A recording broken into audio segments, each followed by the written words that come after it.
Yeah, so this um, imagery of the vivid imagery is sorry, I'm getting distracted with all the things that's popping up on the screen. I'm sorry, I have to read this. This meeting may be recorded and streamed. Yeah, so this Continue. okay. Imagery of the Okay, now I'm hearing myself in an echo.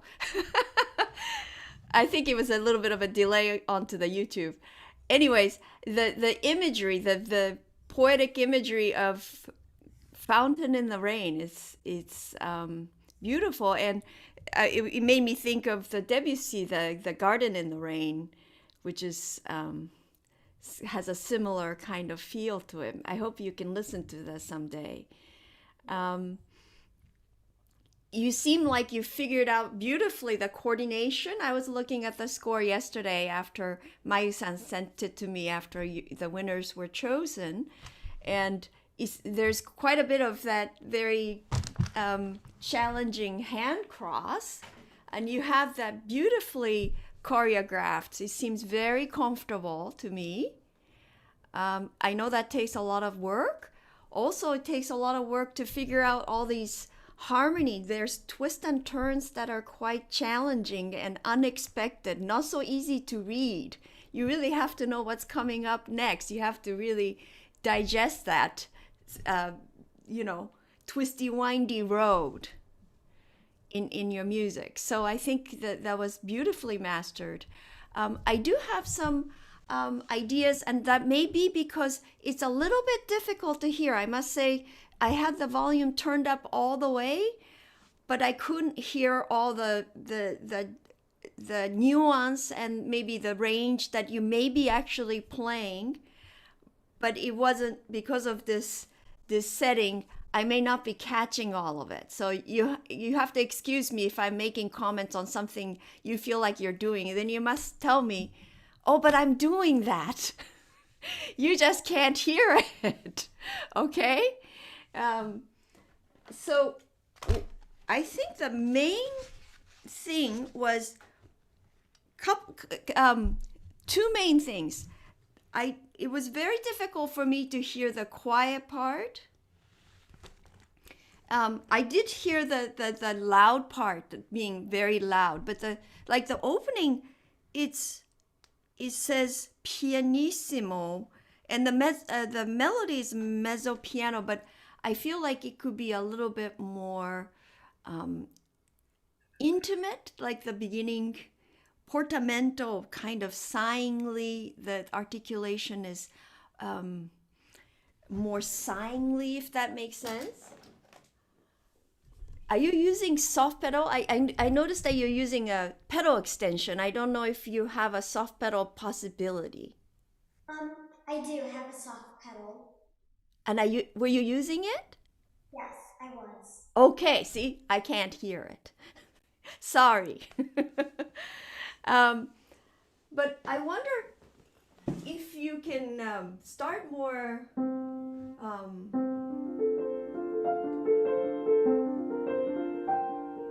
little bit more like you're just beginning, like instead of with full confidence, like, let's see what this is about. Does that make sense? Like a Yes. beginning of a story that you want us to make us wonder and have sense of fantasy. Okay. Yes. And then as the music is growing, I think you can flow more confidently, more openly. Does that make sense?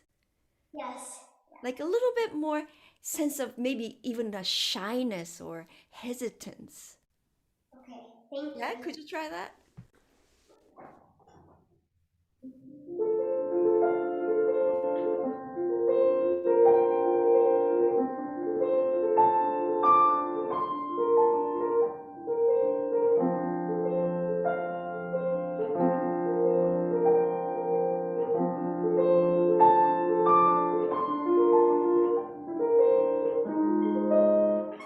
Right. That was already much better. Like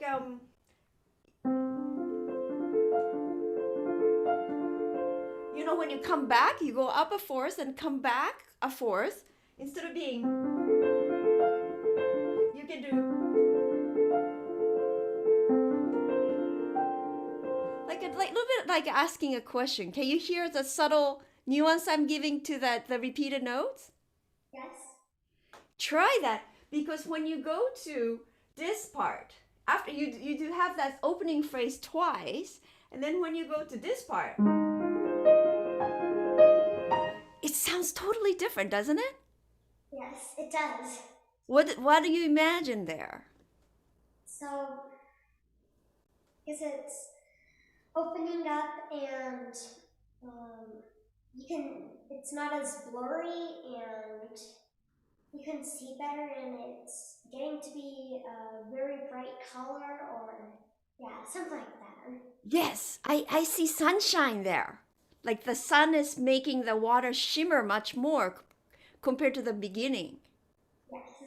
So I think your sound can be more confident, more shimmery, right? Also, your pacing can be a little bit more forward to show the difference. So try that difference. Make it more obvious. Okay, yes. Yeah?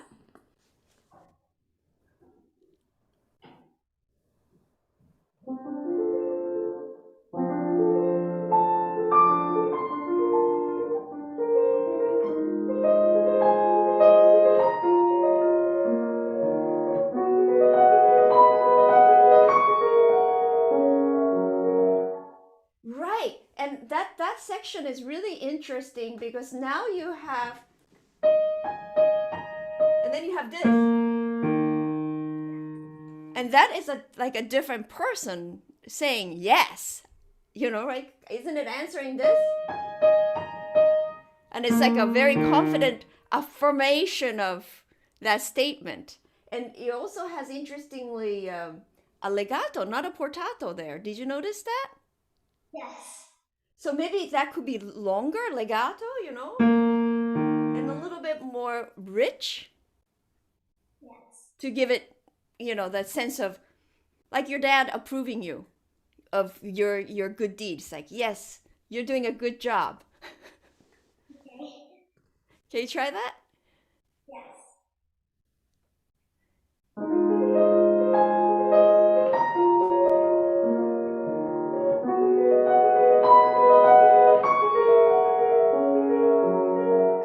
Right. And then what do you feel when you get to the next key? Is that less or more for you? It's more for me, so. I feel that too. Even though there's nothing written there, right? There's no real crescendo. I think the harmony is telling you to build naturally, Yes. right? So can you be more obvious about that? Yes. Okay, I will.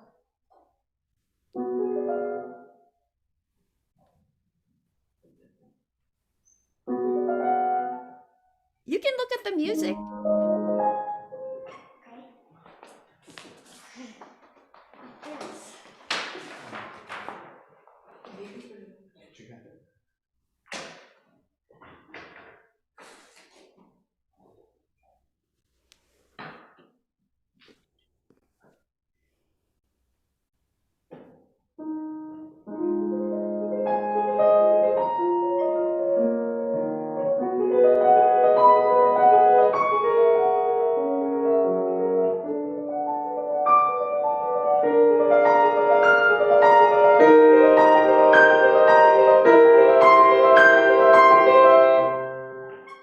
Right. I love that. You sound great. I'm definitely getting more sense of your dynamic, maybe because you're playing for me live. I don't know. Instead of listening to a recorded. And then let's keep going. I loved your cadenza. Beautiful. That was great. Now, when you get to the fortissimo in measure 24, Okay. Yes. here is one more thing that I wanted to talk about. I'm okay with you broadening the sense of time there because it's an arrival, but I couldn't quite feel this sense of this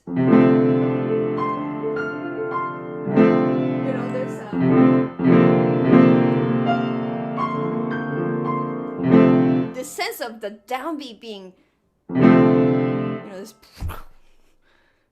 Okay, yeah. Can you do that? Yes, I will.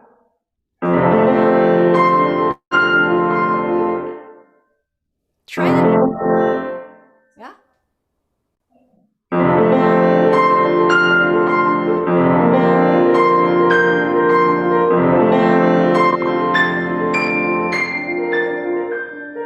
That's definitely better. I have two possible suggestion. I was looking at this, and this arrangement. Where am I? Oh yeah, here it is. Can you see the keyboard of this two cross hand? And then you have to do.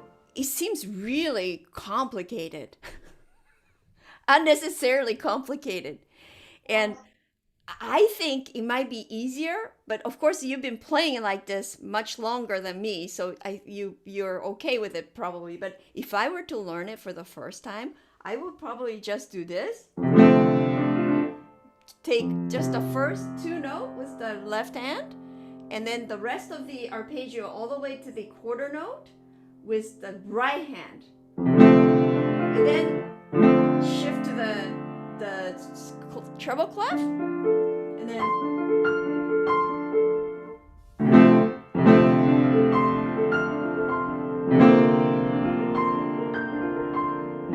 so you get much more of this. I think it's much harder to get the sound. And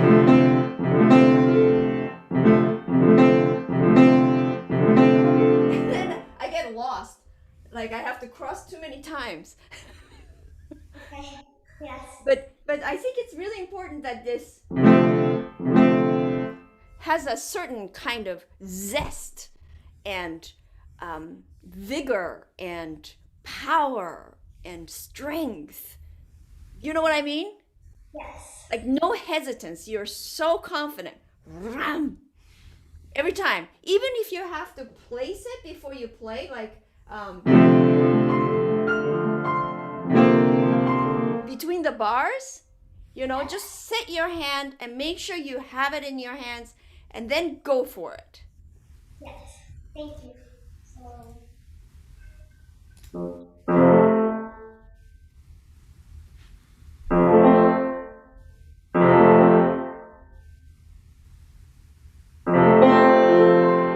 Yeah.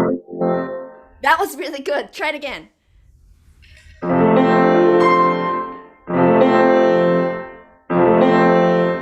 Yeah, that sounds really good. Yeah, keep going. Because I think doing it, like 3 times is kind of challenging right there. That's pretty hard. Yeah. So let's see if you can make all of them sound equally good like that. Okay.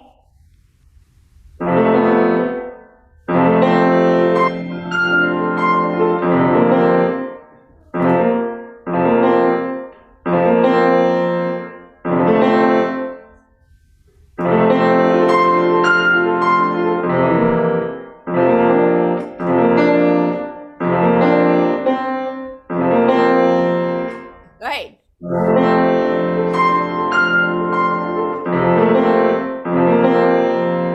So, Alexis, that's hard. The second one is harder, right? Because you have all this thing you have to do and then you have to come back and Yes. play it again. I have a little practice trick. Do you want to know about it? Yes. Yeah, it's a little practice technique. So you would do this. And then don't play, but make sure your hand has all the notes, except of course you have to cross for that one. But make sure you have all the notes before you play. So you actually don't play right away, like this.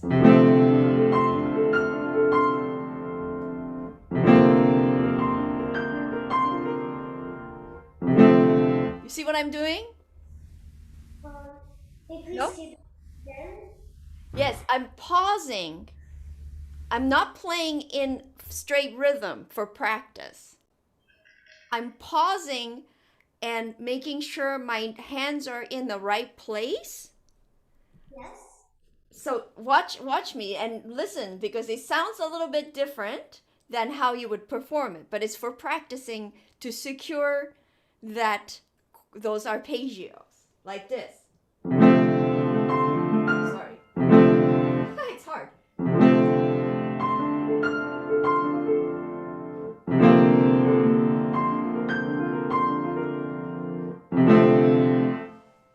Oh, I get I'm it. doing? So you have a pause.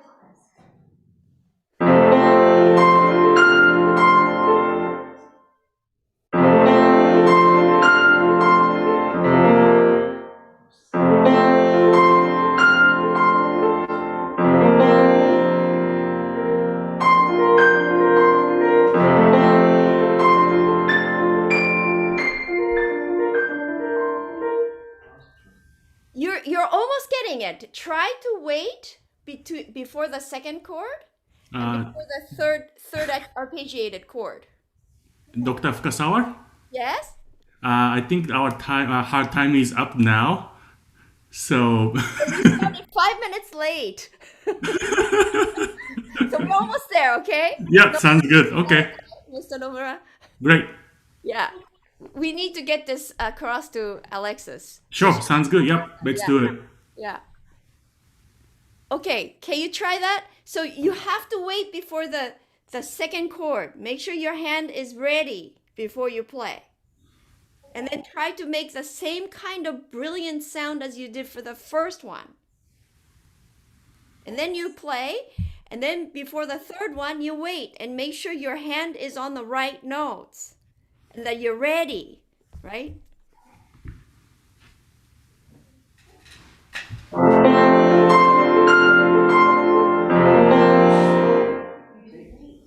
That's it.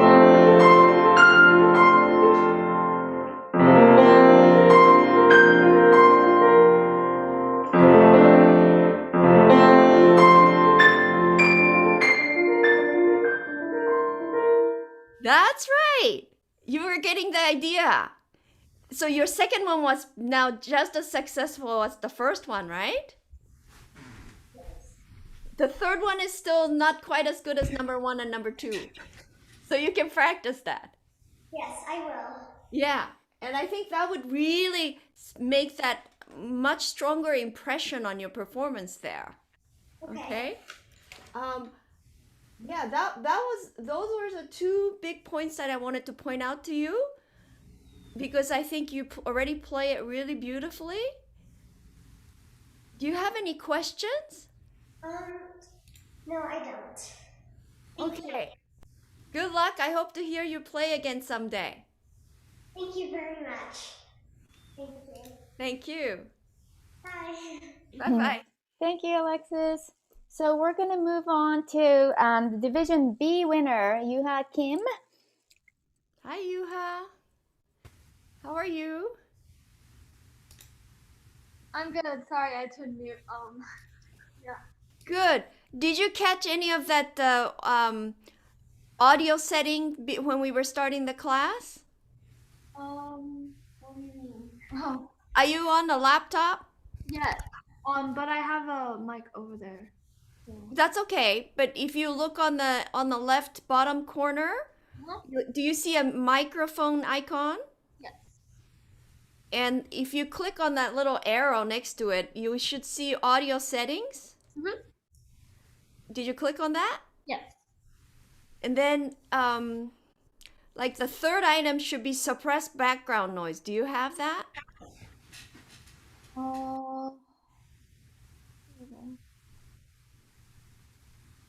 Oh yeah. I think so. Do you have a choice of clicking low? Can you choose low? What are your options? It just says automatically adjust microphone volume. I don't really. Hold on. Oh, that's under microphone. But after that, do you have anything more written?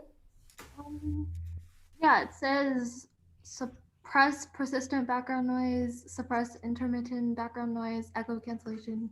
And Right. So can you make sure that suppressed background noise is either on it should be on low or no suppressed background noise. Okay? So should I just press disable? Sure. Try that. I pressed it now. Great. And then you have, make sure you click on echo cancellation. Mhm. Good. And do you have stereo audio or high fidelity music mode? I don't think so. Okay, then you don't have that choice. That's okay. It just makes your sound a little bit better. So let's try that, okay? Okay. Okay, now we're gonna play the video first. And I'm sorry, Alexis, I forgot to introduce the name of the piece. That was Fountain in the Rain by William Gillock. And now we're gonna hear Sonata number 1, Opus 22, Movement 4 by Ginastera.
Wow. Fantastic. Thank you. How old are you? 13. You are so strong. That's a very difficult movement. Yeah, you don't seem to get tired. I did. After that, I kind of just like went down for a bit. Yeah, that's a tough movement, right? And good for you. Yeah, you sound great. I really like the rhythmic drive that you're giving. That you're really giving that. What is it? Tempo marking is something like ruvido et ostinato. That ostinato, the rhythmic ostinato. You're really making that strong throughout. It's wonderful, and you know this music is so so Hinastera. It's not quite as maybe directly folk inspired like the danzas argentinas, or his Criolla dances are much more kind of like poetry of based on folk music, but you still definitely hear this Argentinian drive. It's a little bit like this cowboy gaucho spirit, right? It's rough and aggressive, and is it fun to play? Yeah. It fits in the hand pretty well once you figure it out, I think, right?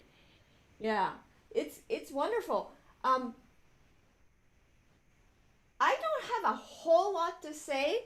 I do have some remark about where you come back with the idea around 82.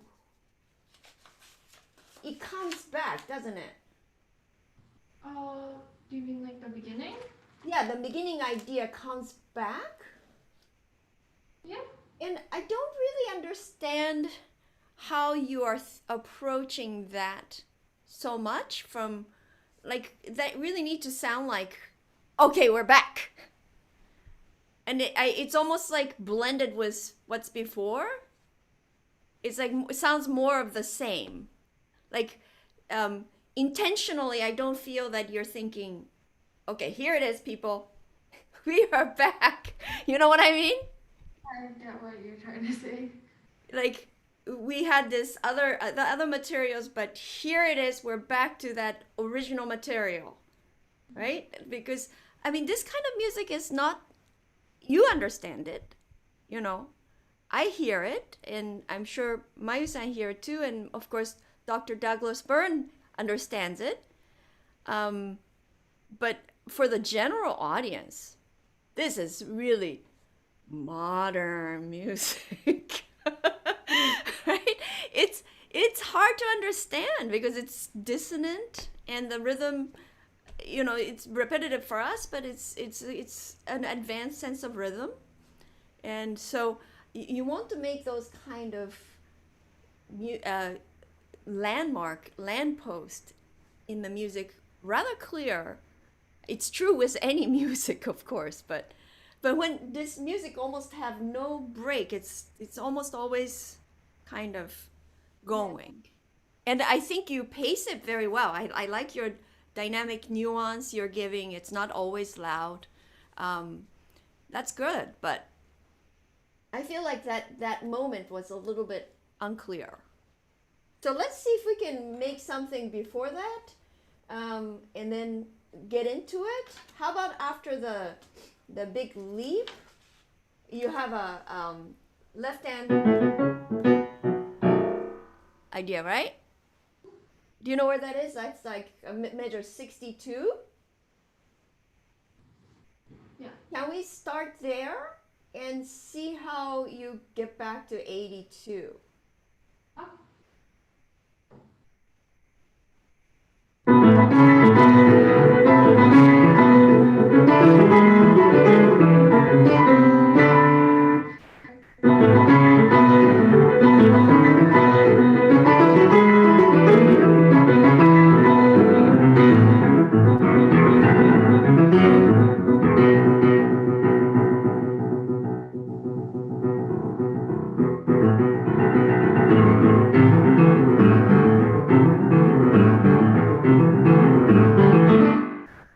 Right.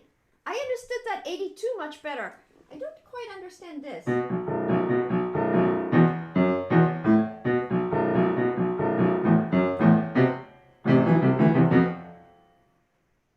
So it's basically that music, that four measures before the return. What is it doing? What does it mean to you?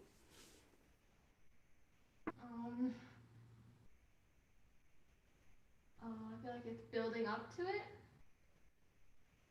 It does, but does it go to where you expect harmonically? Not really. It doesn't, right? It's just like it's heading toward this way, and he goes, huh? Right? at the end, doesn't it? And I think that's what I'm not hearing.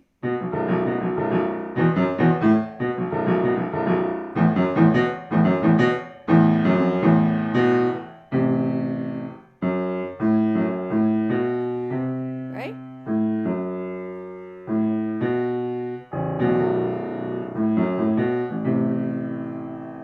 It's like a deceptive cadence, no, in a way. So I think I need to understand your notes better. Do you understand that? When I say that, I need to understand your notes. So Like, it's more of a surprise in this case because you expect it to go somewhere else, but it actually goes back to the main melody.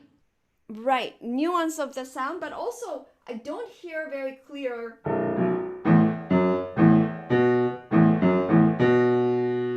I don't understand especially the last four notes. That happens twice, right? Measure 79, you have that idea. Sorry. And then, do you follow me? I think so, yeah. Yeah, like melodically, I don't understand. Okay, so should I like try to make the last four notes more clear so that you can kind of hear better? Okay. Yes, I vote for that. um.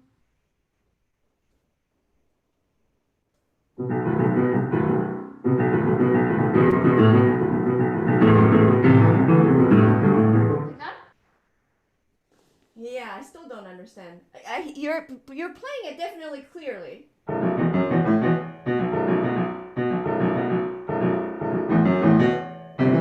What if you actually do a little comma right before the?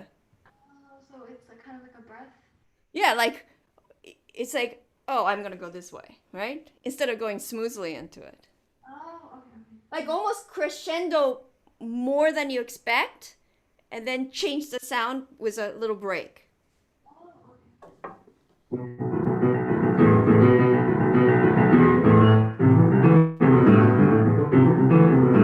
Like that? What do you think? Yeah, do you like it? I think it's kind of more. It's like in a roller coaster where you just suddenly stop and then drop, if that makes sense. Yeah, I'm not sure if it's in line with this ostinato idea, because the rhythmic drive is supposed to be there, but it does make it more clear. I wonder if it's possible.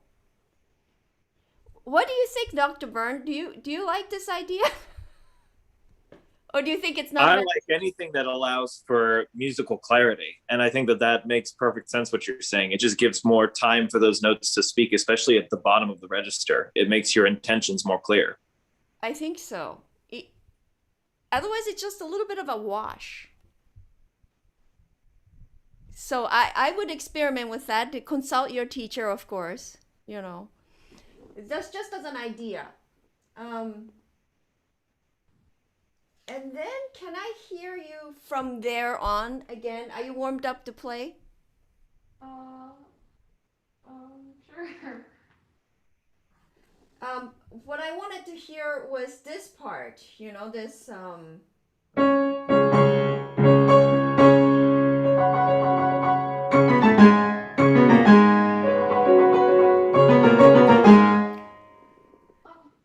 do you want me to start from there or? Yeah, can you?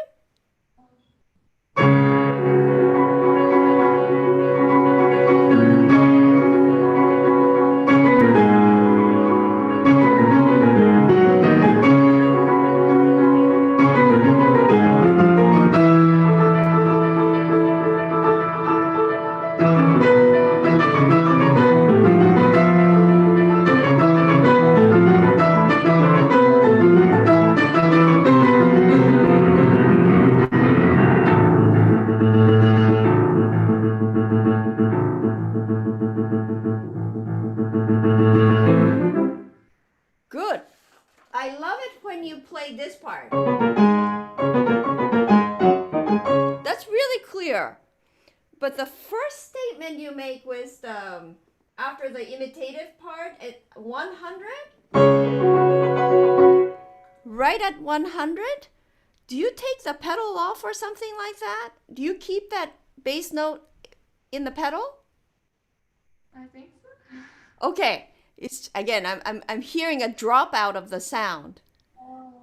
So I wasn't sure. And then what about this? Can you play that more in time? You mean like this one? Right, that 103 to 104. Don't you have a 16th note pickup? Yeah. So, right?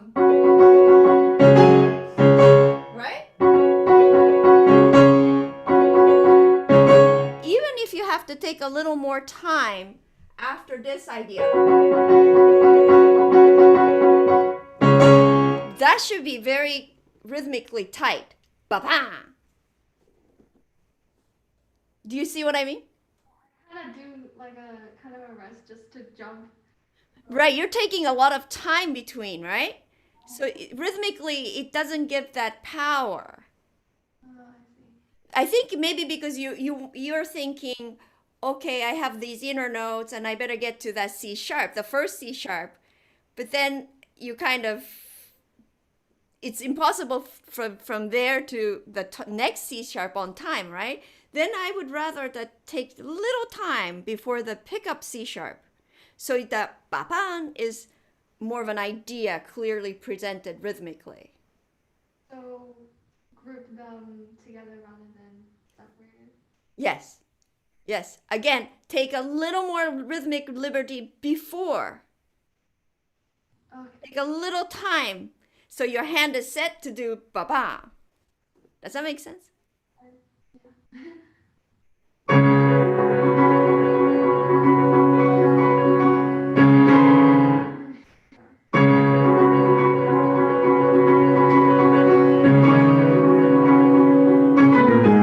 that? Yes.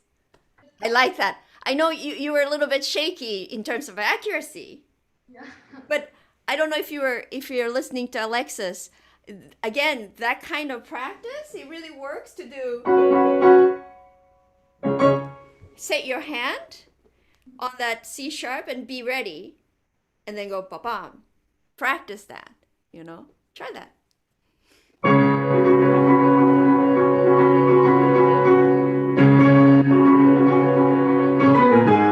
Like that? Sounds good. Already sounds much better. It's clearer. Yeah. Yeah. I think that's far more important than the other way. I think the other way actually makes your point a little bit less clear right there, okay? Other than that,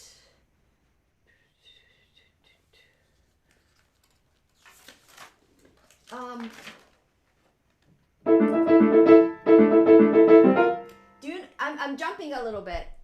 In 21, we're going back. Oh, sorry. Okay. Oh my God. This The measures numbered here, so I'm not really. Okay. That's very close to the beginning. It's like 4 bars in. So you have first statement and then the second, in the different key, and then you have. Do you know where that is? So those kind of places, to me, it sounds like you're playing very staccato. Are you? I think I'm playing them pretty staccato. Because it's partly because I think you drop down your crescendo at the beginning of the crescendo to make room to grow, which is fine. But in terms of the sound, the articulation of the sound, I don't think it's really a staccato.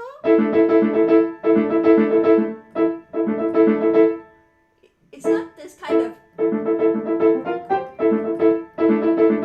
It's more square. Your sound should be more square, more in the key.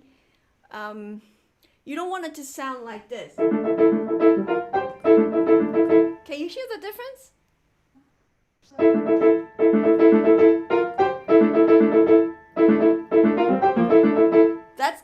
more sound that I'm thinking about. Tail end of the sound is not as jumpy. It's more in the key, more square. Do you get it? No? Do you hear the difference?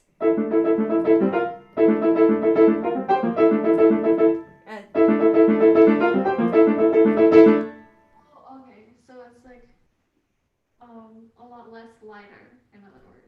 Yeah, you don't want light. Yes, quiet is okay, right? But he says rough. The first word means rough, right? Gaucho. No ballerina toe shoes, right? I think it's not really a real staccato. I think it's just your notes are detached. Yeah, I don't think I meant to make them staccato, but because I'm playing them like they just sound staccato, so I cannot do that. Just like Yeah, try it. um,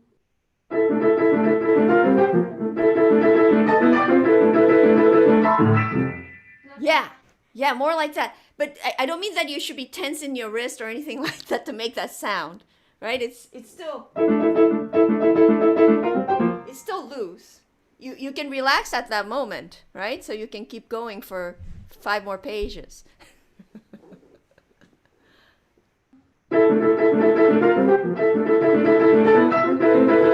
that. Right, something like that.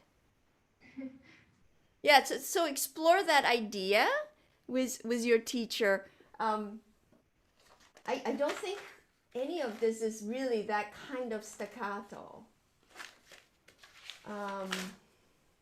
Yeah. Good. Now, can I hear the very ending? Maybe from 162? Are we doing okay on time, Mr. Nomura? We still have 9 minutes. Great.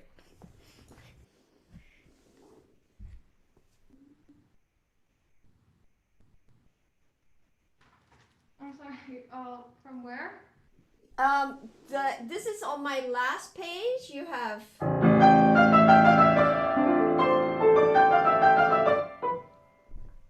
Oh, from there to the end. Mhm.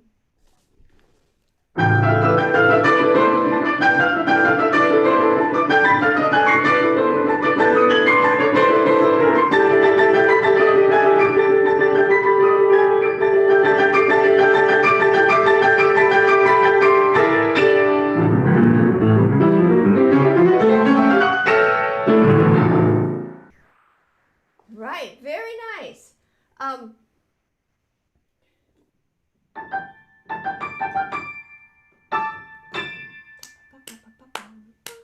Is it possible for you to play 177 and 78 in time? You do a little bit of a retard here.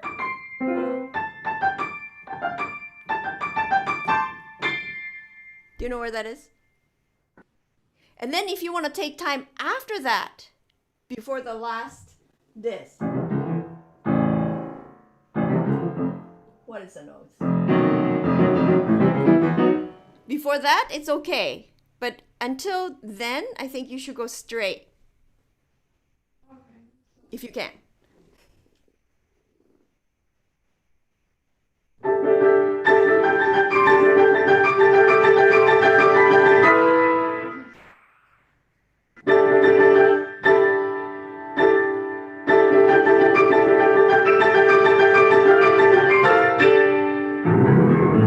Like that. Yeah, 176 and 77, really good. But the one with the dotted eighth notes, now you're playing too fast. Da da da da da da. Think 3/16 notes per those dotted eighth note, right? Da da da da da da da da da da da da.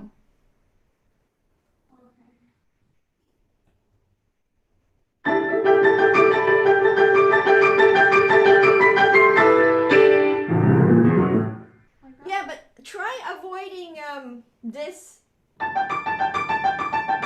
getting slower. The repetition needs to drive through.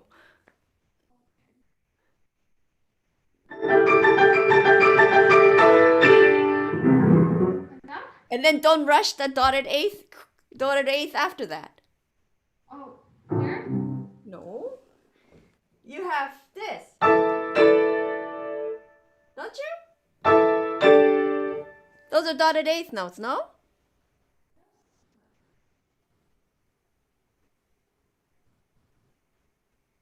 Okay. So you do, I just speed them Those up. dotted eighth notes have 3/16 notes in them, correct? Right? And you have, if you look at the bar before, you have 6/16 notes, correct? So each one of those dotted eighth notes equal exactly 3 of those previous measures 16th notes. So they need to make rhythmic sense. Da da da da da da da da da da da da da da da. You understand? So I'm asking you 2 things. Don't slow down when you have that repeated 16th notes. If anything, you should go forward. And then when you get to the dotted eighth notes, don't rush those dotted eighth notes. Oh, so when I play them faster at the beginning, I speed up the last 2 notes? Is that what you are saying? Well, you were slowing down the 16th notes in the recording. Oh, so I should speed up the first part, but I should make sure to not speed up the last 2. Well, how about just you play rhythmically first, so you can make your artistic choice, but know your rhythm first, right? And I wouldn't slow down right there. Yeah.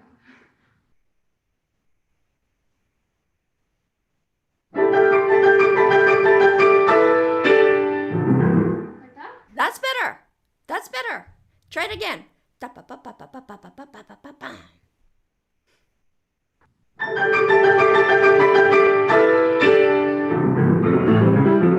that? Not quite. Can you do? Sorry. Can you just do this? Can you do that slowly?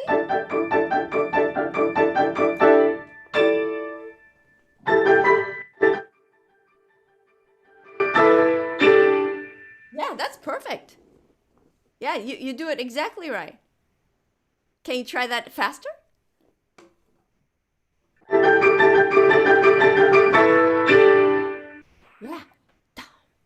Yeah. Try to give a little more room on the dotted eighth notes. See how you like it.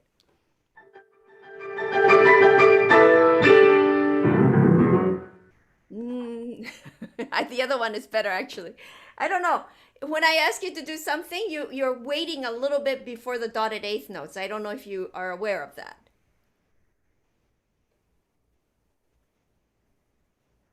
Try to go straight into the dotted eighth notes.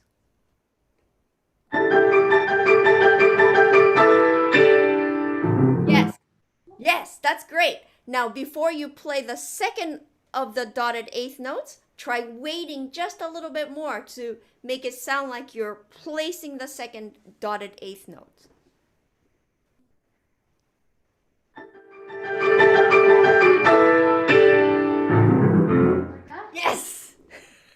That's what I was asking for. Does that make sense? Yeah. Yeah. Do you like it?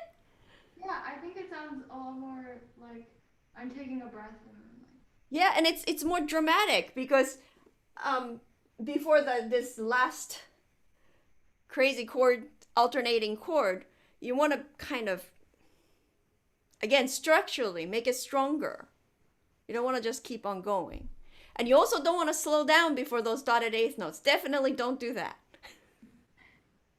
Sorry to be so opinionated, but I think that just takes away the sense of this nature of this driving music. Oh. It doesn't go with the character for my taste. Yeah. Yeah. Do you have any questions for me?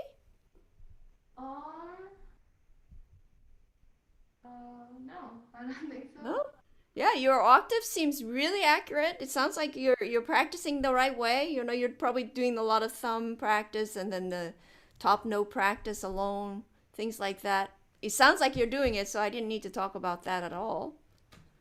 Yeah, and your stamina is good, so keep up the good work. Thank you. Nice to hear you. Thank you. Do you play the rest of the piece? No. You should. A little bit, cause yeah. Yeah, it's a great piece. It's not too long if you play the whole thing. Like 14 minutes, right? I think so, yeah. Yeah, and yeah. It's worth investing. Yeah, if you like it. Yeah. Good luck. Yeah. Bye-bye. Thank you, Yuha. That was great. Now we're going to move on to the Division A winner, Shauna Parsa. And we'll be hearing Beethoven Opus 90, the first movement. Wow. Great.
Very nice, Shauna. Congratulations. Thank you. I really liked your sense of poetry in the pauses. You know, there's a lot of rest in this piece. It's certainly not one of the optimism. It's rather dark, with the descending melodic line, and I really appreciated how you were listening to your pause, which can be so dramatic. This is one of the one that is starting the late period of Beethoven sonatas, and really different from the one before, 81A, which is so still heroic and, you know, virtuosic. It's not so, it's difficult. This is a very difficult piece to play, but it's not so outwardly virtuosic, you know, whereas the 81A is outwardly, I think it's, and I think that the tempo marking also changes, right? It's now in German, and it has this, well, I'm looking for the, sorry, I can't find in my thick Henley book here. Where is it? Here it is. With liveliness and throughout expression of feeling, sensitivity, sentimentality, right? It's, and I think you do that very, very well. Thank you. First thing I want to ask you, and again, this is being online, the sound is often not really what you're transmitting or intending to transmit. So if I'm making comments that is totally not what you think you're doing, you have to tell me, because I can only comment on what I'm hearing, my perception. So my perception is that whenever you're playing that opening, it needs to be voiced much more. And is that true, or you feel like you're voicing that enough? Yeah, it was actually something I've been like working on recently, but sometimes like I forget to do it. I try to make like the opening voice really dramatic, but the second more quieter voice more shy, I guess. Yes, and you're doing that. I get that. Thank you. Yeah, that's very clear. But in terms of the quality of the sound, the opening is like this, you know, like, oh, who has the main voice? And, you know, how many notes are you playing? It's just loud. and what is it? You're playing 6 notes, right? Yeah. And I think in this case that the melody is the most, don't you think? Yum, bum, bum, bum. And that's not so easy to do, because your right hand is being occupied. It's open, and you're playing 4 notes beneath it, and you have this little finger that has to be, you know, heard. I think that's not so easy. And then you have a left hand that is octave, right? It's boom. It's so easy to make it too loud. So it's all the odds are against you, right? So you really have to take care. Now, did you play in a Steinway gallery, or did you play from home? I play from home. Oh, so it is a familiar instrument. I was thinking, My student recently played in a live audition somewhere, and she said she got such a shock because for, almost a year she's been playing only her instrument because we've been only having online lessons. And she said she went to the theater, state theater, to play, and she's first chord, she's like, oh my gosh, what is this? Quite shocking. But you know your instrument, so you know what you can do. Yeah, so let's see what kind of, forte, it doesn't mean necessarily loud, it just means full, right? Okay.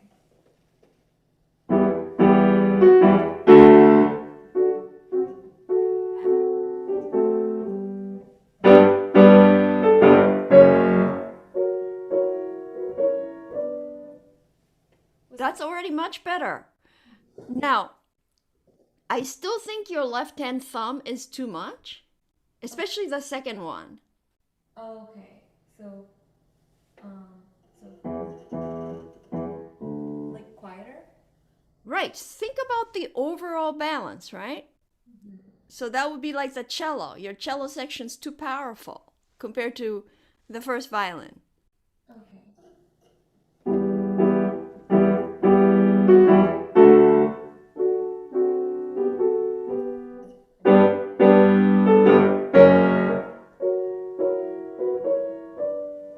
Yeah, that's so much better.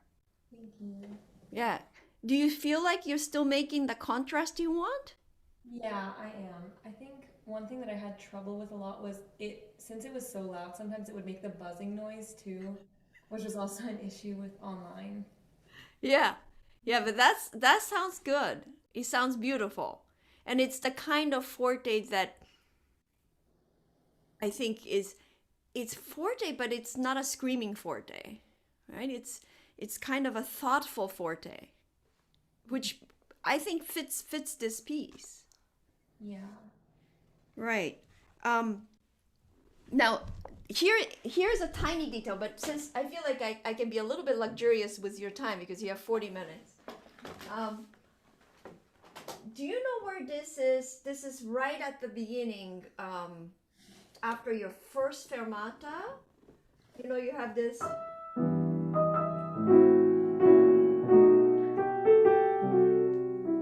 Right? This.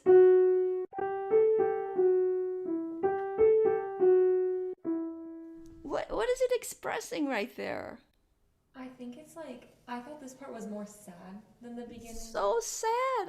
I feel so sad when I hear that. Don't rush that da da da da dee. Both times I couldn't hear you. Okay. Should I try that again? Yeah. But can you do from after the first fermata?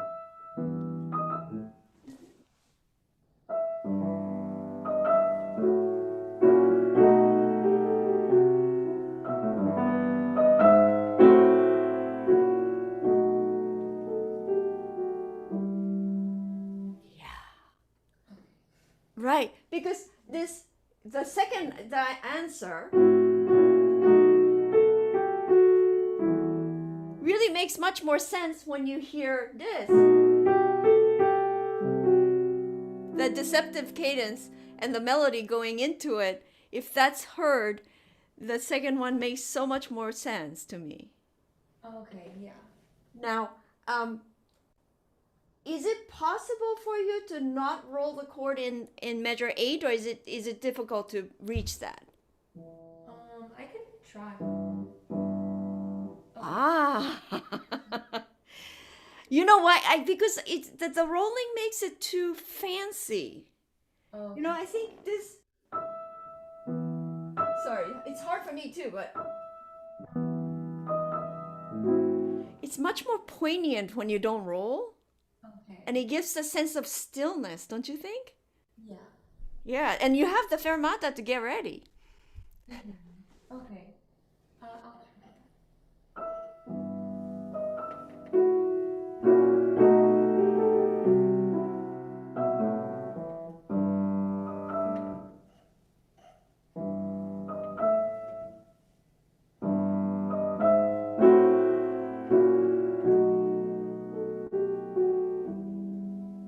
Right. And also think about after this, you know this?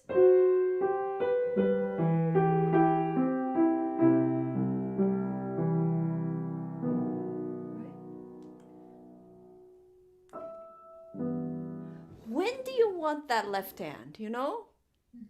Because if you do, it seems so like swinging, like, you know, like it's waltzy. But if it's more of an expression, as he says, right, with feelings, with throughout, with lots of feelings, I think it's more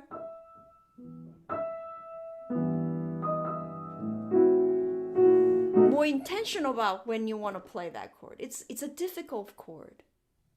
Right? Emotionally and physically. But maybe it's not intentional that it's not so easy to reach. I don't know. Okay. Should I try from the ending before the...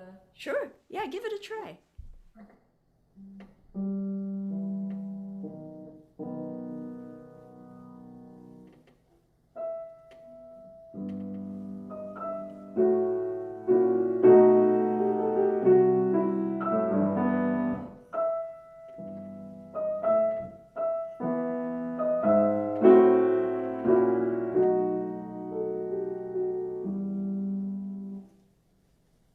Your entry, that was gorgeous. Thank you. That was gorgeous. But then keep your thread, keep listening, because then you did like I think you were thinking about the next one already. Yeah. Just be there, be in the moment. Okay. Try it again.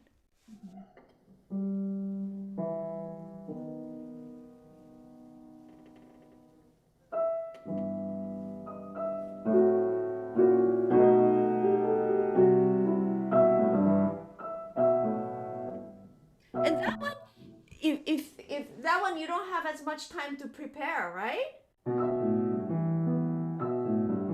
If you have to roll it, it's okay. You don't have to do it the same every time. But the first one, especially because there's a silence before, like there's a real stillness, I think it's really makes sense for you, if you can physically reach it, to do it. Okay. You have time, and also artistically, it's really makes a point. But the second time, if it doesn't work for you, it's okay. You know, as long as it fits the character. Now, let's move on to this section in 55, which is so difficult, and you're doing a great job. This, you know, it's the left hand is so difficult. Everybody suffers when we play this piece. Everybody suffers right there, unless you have a humongous hand, and I don't. But why do you think he writes it that way? I think that it's since like we can't crescendo with the right hand, I think it helps with the crescendo since it's supposed to go like, since it won't crescendo, I can do that on the second beat of each measure. Ah, okay. I've still been having a hard time trying to do that while playing the right hand though. But then why wouldn't he do? I mean, you can crescendo with smaller Alberti bass. But why such a big leap? I'm not sure. I think Just to make our pianists' lives miserable? I think maybe because I feel like it's because the music in general at this section sounds sad, and maybe in order to make us uncomfortable, it makes the music sound more meaningful in a way. I like that. I like that very much, that it's not easy, so it makes it more effortful, right? It keeps us from rushing forward because it's so distanced. And I wonder if you can actually do that much more. I almost feel like you were kind of putting yourself in like a metronome practice to make sure I don't get slower, you know? Daga, daga, daga, daga, daga, daga, daga. But imagine if you're a violinist, you know, to have all those crazy leaps. Of course, I don't mean that you should slow down, but I'm talking about the sense of pacing. Do you understand that? Mm-hmm. Like the sense of pacing should feel a little bit more less flowing. Okay. Like something that, like you said, is something more of a struggle. Mm-hmm. Okay. Should I try just left hand or hands together? Sure, try just your left hand. Okay.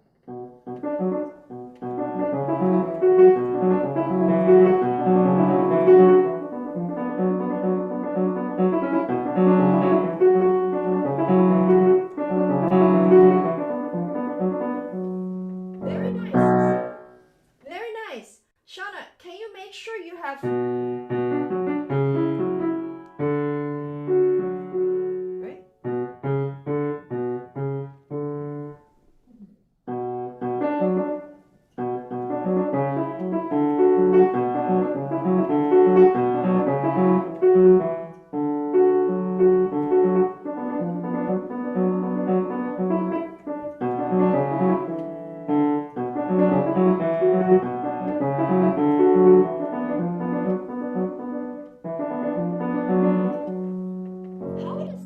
How does sound, that sounds good.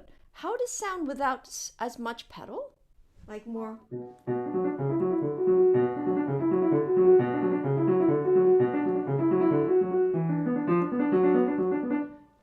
Mm-hmm. More like wordy, you know? Okay, so.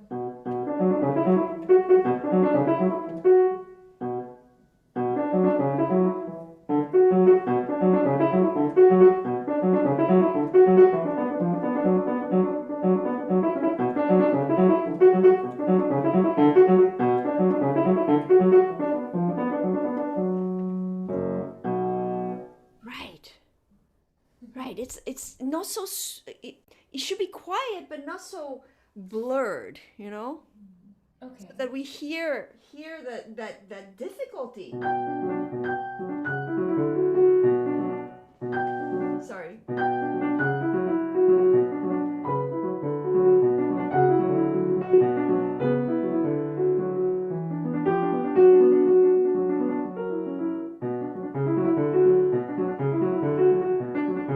Yeah, for sure you use pedal, but it's not so much. Okay. Yeah, can you try that hands together?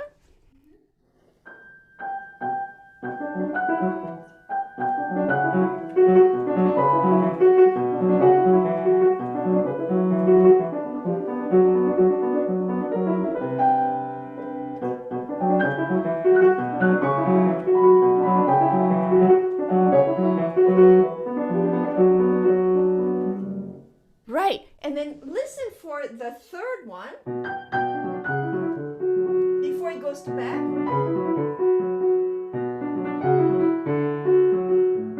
Because it doesn't go anywhere, right? And then it goes back and it goes back. Right? That sense of it doesn't really go anywhere. Mm-hmm. Right? So listen for the third beat more. Okay.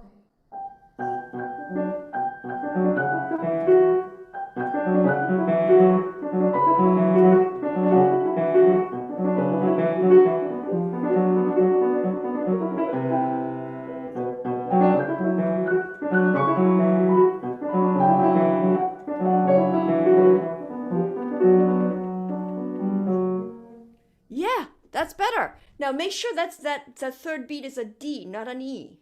Okay?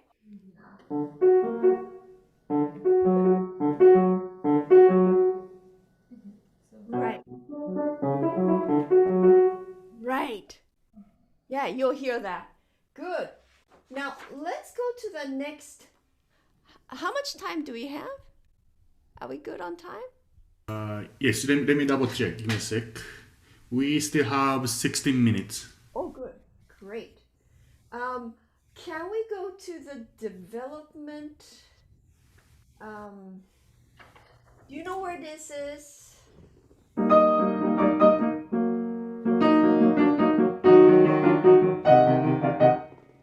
Yeah. Mm-hmm. Yeah. Can I hear that one more time? Just those 8 bars or so. From which measure? Sorry. Do you have 92? Oh, yeah. Okay. Sorry.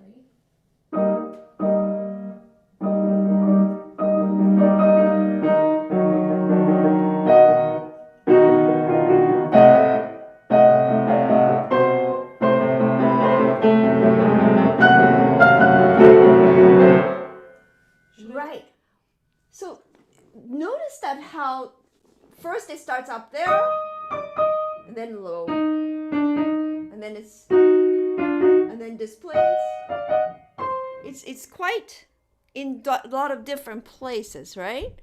And it's almost like you're hearing a different orchestral instruments playing that. Maybe the first one is a flute, and then the second one is maybe clarinet.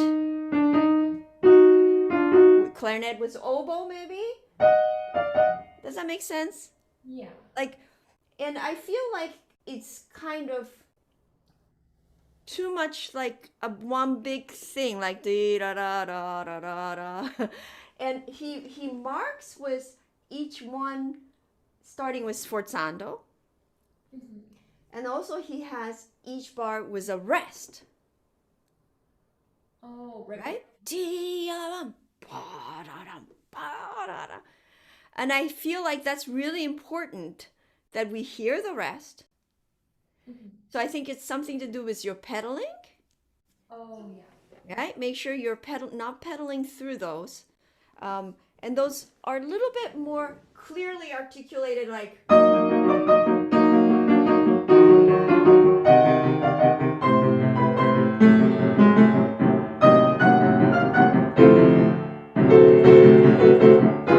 Does that make sense?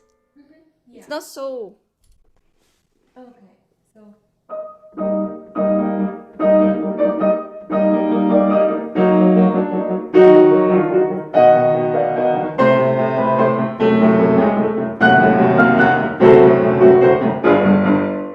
That's much better. Let's practice just your left hand.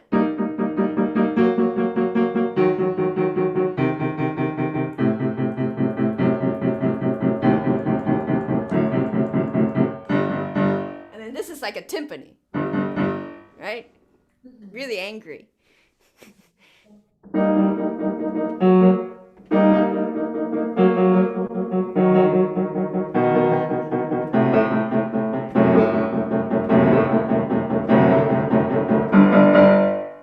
Much nicer. Now, be sure you're 96. There's no C sharp. It's C natural, right? Oh, yeah. So. Right. Okay. Mm-hmm. So, should I try that again? Yeah, give it another try.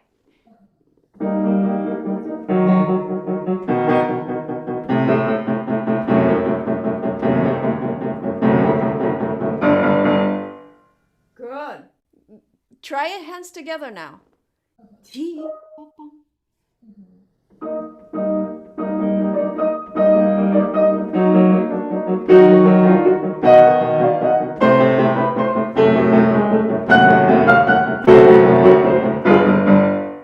Yeah, that's much better. Thank you. Yeah, it's much clearer what you're trying to do. Good. Now, let's go to the next section. Can you go to this part?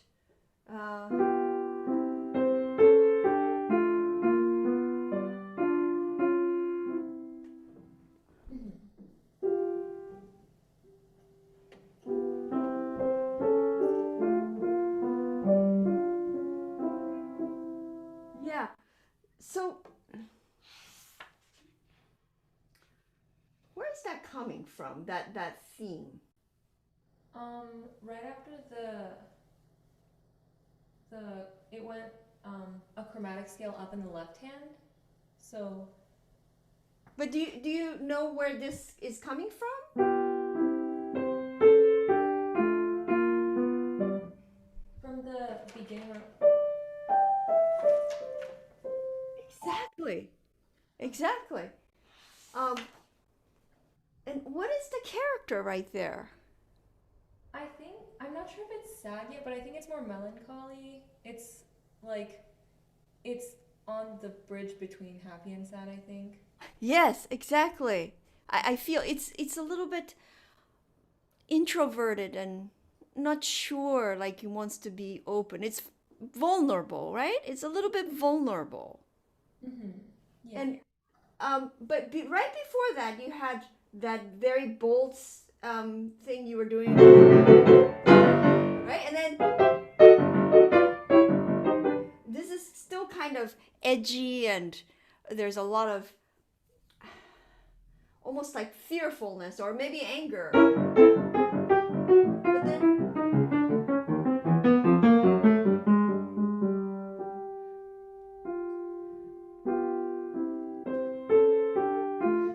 can you really change the way the character is? I feel like you're going too fast. Okay. Like, again, it's not about tempo. I feel like your pacing seems too fast. Like, you're thinking, tempo. Let's not slow down. Mm-hmm. Be a little bit flexible. Okay. So.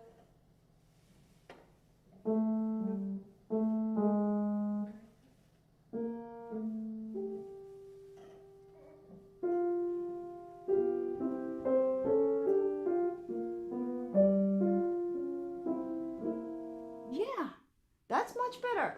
Try from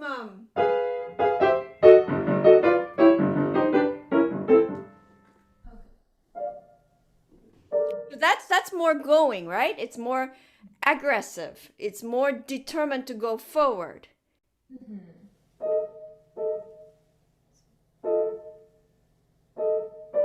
Sorry. That's okay. So. Can you start from here?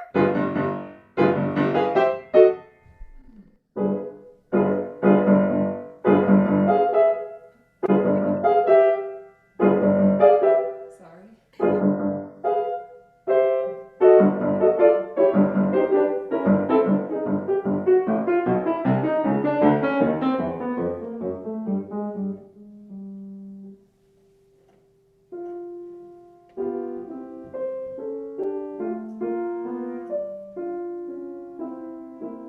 Yeah, that's much nicer.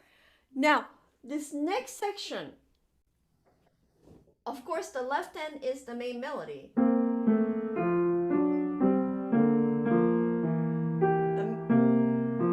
Right? The top voice of the left hand is the melody.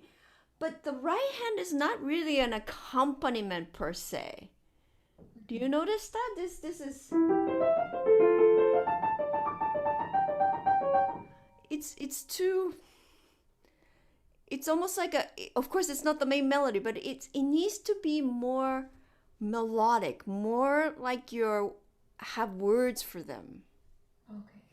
It seems a little bit, again, like you're trying to get through it on time. Mm-hmm. Okay. So should I try hands together again? How about just your right hand Okay. and see what you feel? I mean, just the fact that it's so curvy, you know? Okay. Yeah. So.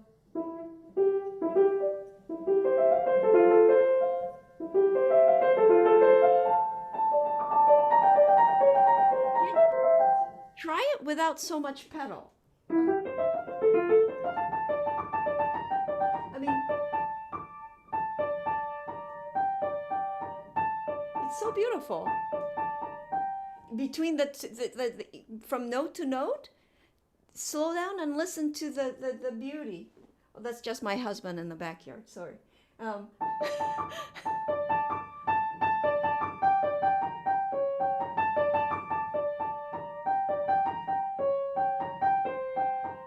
I'm kind of warping the rhythm so you can hear the beauty of the notes.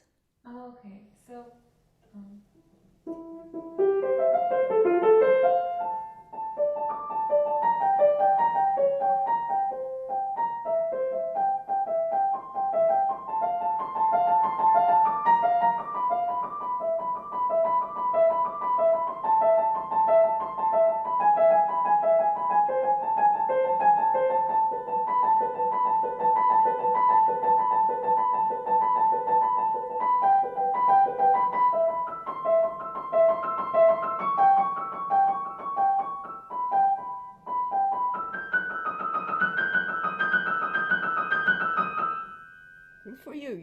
know that section very well.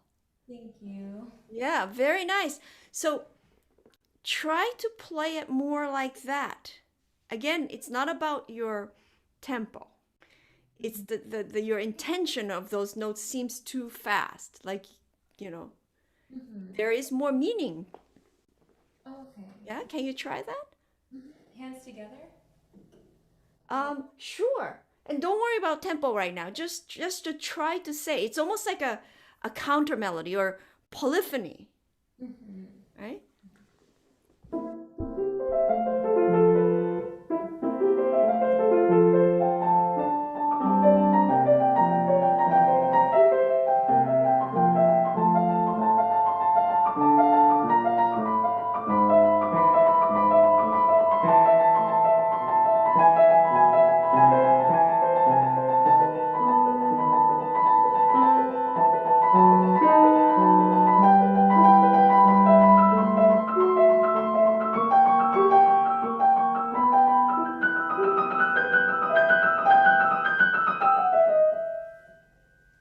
Great. Try it again. Now, I think the very beginning is really important. Because you're coming from... And then suddenly your right hand just breaks out to this flourish. It's completely unexpected. So really listen to that opening of the beginning part. Don't just throw it away. Okay. Be in tune. And also, still the left hand is the melody, right? So the voicing is important.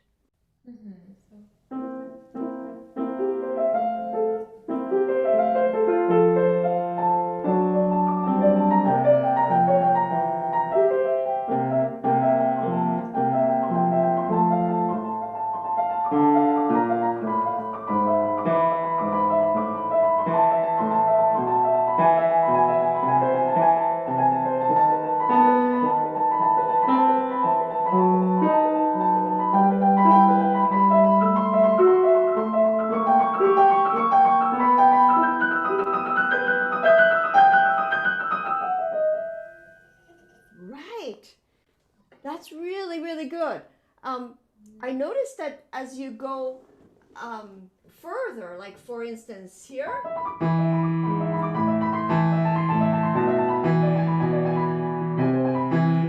when the music starts to build, also the right hand notes is more like a normal, there's less change. It's more consistent. Whereas the very beginning, I mean, every beat is completely different, right? Which is like somebody who has a lot more to say right there, right? So it takes more attention from everybody. Okay, so should I try doing more voicing in the right hand at the beginning and then once No, it's not about playing it louder. Okay. It's about how that affects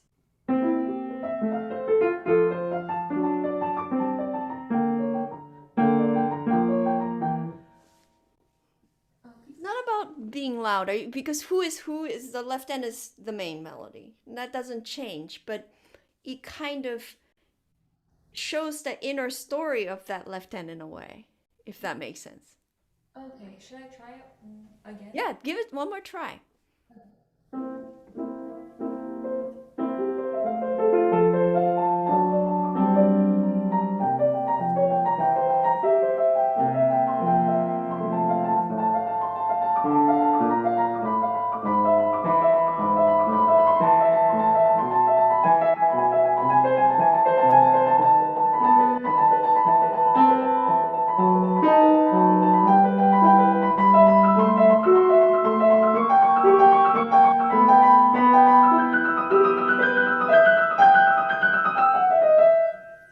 Right. Thank you. Do you understand the meaning? Yeah. So, Like, it's not just normal accompaniment 16th notes. There's a lot more meaning behind those choice of notes he made. Okay. So maybe you could explore that idea. Okay. I think that's, yeah, you know, so much of what he writes seems like just scales or, you know, arpeggios, or, but you have to really look behind, you know, how it's written, like the leaping in the left hand, you know, why did he do it that way? You know, what's the meaning? And I think when you really think about the importance of the tempo marking being so special, it's so long and it's in German, and, you know, and of course we already know music is expressive. So why would he say throughout be expressive? You know, like why would you write that? It's redundant, isn't it? Yeah. But he really wants it to be expressive.